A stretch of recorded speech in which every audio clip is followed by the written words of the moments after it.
গতি। পশ্চিমবঙ্গ পুলিশের একটা ওয়েবসাইট আছে, তাদের সব নিউজ প্রেস রিলিজ এখানে আসে। সেই সাইটে কিন্তু এই গ্রেপ্তারের খবর নাই। আসেন এর পরের অসঙ্গতি ধরি। কলকাতা পুলিশের প্রেস রিলিজ হিসেবে এই কাগজটা প্রচারিত হয়েছে। এটা কোনো প্যাড নাই, কারো সিগনেচার আছে সিগনেচার নাই, কারো নাম আছে নাম নাই। এমন একটা কাগজ তো যে কেউ বানাইতে পারে, তাই না? প্রিন্ট করে নিতে পারে, আমি আপনি সবাই পারে। তো তাইলে এটারে কেন ধরে নিতে হবে যে এটা কলকাতা পুলিশ পাঠাইছে? মানে আপনি যে এটা যে কলকাতা পুলিশটা বলবেন যে আপনি এটা পাঠাইছেন, তার তো একটা নাম থাকবে, তাই না? ভেরিফায়েবল হইতে হবে তো একটা এভিডেন্স, তাই না? এটা ভেরিফায়েবল এভিডেন্স। আচ্ছা, এর পরের অসঙ্গতি আসেন। প্রথম এই নিউজটা আসে এএনআই থেকে। আমি সেটা শেয়ারও দিছি ফেসবুকে। এই এএনআই হইতেছে বিজেপির একটা স্বীকৃত প্রোপাগান্ডা মিডিয়া। আপনি দেখেন এটা নিয়ে প্রচুর নিউজ আছে ইউরোপ আমেরিকায়। এই এএনআই কেন এটা দিল? এরপরে অসঙ্গতি আসেন। কোন মিডিয়া কলকাতা পুলিশের কোন মুখপাত্রের সূত্রে কিছু বলছে? বলেনি। কলকাতা পুলিশের কোন দায়িত্বশীল এই মর্মে কথা বলছে? বলেনি। তাইলে সবাই হুদাই লাপাইতেছে কেন? আচ্ছা, এই যে এনডিটিভির এই সংক্রান্ত তার নিউজে নিচে একটা ডিসক্লেমার দিছে।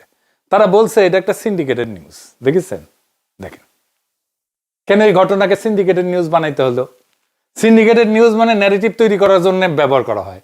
আপনারা দেখছেন না একই খবর অনেক মিডিয়ায় ছড়াইতেছে, একই টাইটেলে একই কন্টেন্ট। এটা হইতেছে সিন্ডিকেটেড নিউজ। রাষ্ট্র যখন সত্য বলার বদলে গল্প বানায় তখন অসঙ্গতি হয়ে যায় সবচেয়ে বড় প্রমাণ। এটা মানে বুঝলেন না? আচ্ছা শোনেন, ধরেন একটা ঘটনা যদি সত্যি হয় তখন সাধারণত তথ্যগুলো পরস্পরের সাথে মিলে যায়। যখন একটা গল্প বানানো হয় তখন সে গল্প ধরে রাখতে গিয়ে অনেক জায়গায় ফাঁক তৈরি হয়ে যায়। সে ফাঁকগুলোকেই আমি অসঙ্গতি বলছি। আমি অসঙ্গতিগুলো দেখা দিলাম।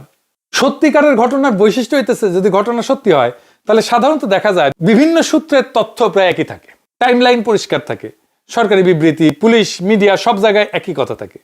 ডকুমেন্ট বলেন, প্রেস রিলিজ বলেন, আদালত বলেন, সবকিছু স্বাভাবিক নিয়মে হয়। অর্থাৎ ঘটনার ভিতরে স্বাভাবিক একটা ধারাবাহিকতা আছে। কিন্তু গল্প বানাইলে কি হয়, যদি আগে সিদ্ধান্ত না হয় যে ন্যারেটিভটা চালাইতে হবে, তখন সমস্যা হয়। তখন এক এক মিডিয়া এক এক কথা বলে, টাইমলাইন মেলে না, এক একজন এক এক রকম কথা বলে, ডকুমেন্ট অদ্ভুত লাগে, কে কথা বলবে সেটা পরিষ্কার থাকে না। এই ছোটখাটো ফাঁকগুলো হইতেছে অসঙ্গতি। এই অসঙ্গতি কেন গুরুত্বপূর্ণ? অসঙ্গতি গুরুত্বপূর্ণ কারণ এগুলো দেখায় যে ঘটনার বর্ণনা স্বাভাবিকভাবে তৈরি হয়নি, ন্যাচারালি তৈরি হয়নি, অর্গানিক্যালি তৈরি হয়নি। দেখেন এক্সাম্পল, উদাহরণ, পুলিশ জানে না তারা কাকে ধরতেছে এবং সেই মতো সেই খবর পাওয়ার পর দুজনকে প্রথমে আটক করে, কিন্তু প্রথমে যারা জানতে পারেননি যে এরা কারা। নিউজেই দেখলেন তো। কিন্তু অন্য দেশে বলা হইতেছে সুনির্দিষ্ট তথ্যের ভিত্তিতে ধরা হয়েছে। দুইটি একসাথে তো সত্য হইতে পারে না। এখানে অসঙ্গতি। যে কোনো তদন্তে এই পদ্ধতি কিন্তু ব্যবহার করে, পুলিশ ব্যবহার করে, ক্রিমিনাল ইনভেস্টিগেটররাও এটা ব্যবহার করে। তদন্তকারী প্রথমে খোঁজে টাইমলাইন কোথায় ভাঙছে, কার বক্তব্য বদলাইছে, কোন তথ্য অন্য তথ্যের সাথে মেলে না। এই অসঙ্গতিগুলো ধরে ধরে ধরে ধরে সত্য বের করা হয়। তাই কোনো পক্ষ যদি সত্য না বলে একটা গল্প তৈরি করে তাহলে সেই গল্পের মধ্যে অনেক জায়গায় ফাঁক থাকবে, কথা মিলবে না। আর সেই না মেলা জায়গাগুলাই মানুষকে বুঝতে সাহায্য করে যে ঘটনার ভিতরে কিছু গোপন করা আছে। এরপর আর একটা ইন্টারেস্টিং জিনিস বলি। ডিজিএফ এর সুনির্দিষ্ট তথ্যের ভিত্তিতে যদি ধরা হয়েই থাকে তাইলে দেখেন ডয়েচে ভেলে বলতেছে তারা বাংলাদেশে ঢোকার প্রস্তুতি নিচ্ছিল। শোনেন আগে। তারা চেয়েছিলেন এই বনগা থেকে আবার সীমান্ত পার হয়ে বাংলাদেশে ফিরে যেতে। সেই সময় খবর পেয়ে তাদের একটা অভিযান চালানো হয় এবং শেষ পর্যন্ত তারা গ্রেপ্তার হয়। শুনিছেন? ধরেন সাধারণ স্বাভাবিক কাণ্ডজ্ঞান এখানে প্রয়োগ করেন। স্বাভাবিক কাণ্ডজ্ঞান কি বলে?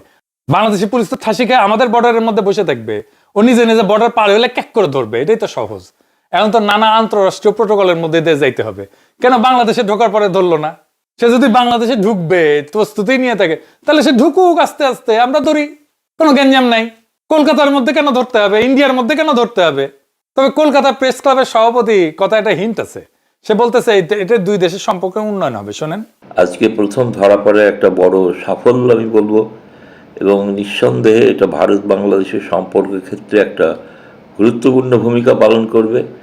তার মানে এই ধরার গল্পটার মধ্যে একটা এজেন্ডা আছে, থাকতেই পারে দুই দেশের সম্পর্ক উন্নয়নের একটা চেষ্টা।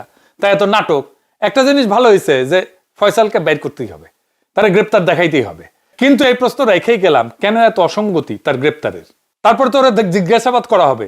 এই জায়গাটাই প্রশ্ন, স্বচ্ছতার সাথে সেই জিজ্ঞাসাবাদ যেন শেষ হয়। একটা নিরপেক্ষ কমিশনের সামনে জিজ্ঞাসাবাদ করতে হবে। কারণ গোয়েন্দা সংস্থার সংশ্লিষ্টতার সন্দেহ যখন সমাজে আছে, অনেকে যখন বিশ্বাস করে, এটা মনে করে, অনুমান করে, এই জিজ্ঞাসাবাদকে ট্রান্সপারেন্ট বা স্বচ্ছ করতেই হবে। যদি সত্যিই খুনি ধরা পড়ে থাকে তাহলে সত্য বের হওয়া উচিত।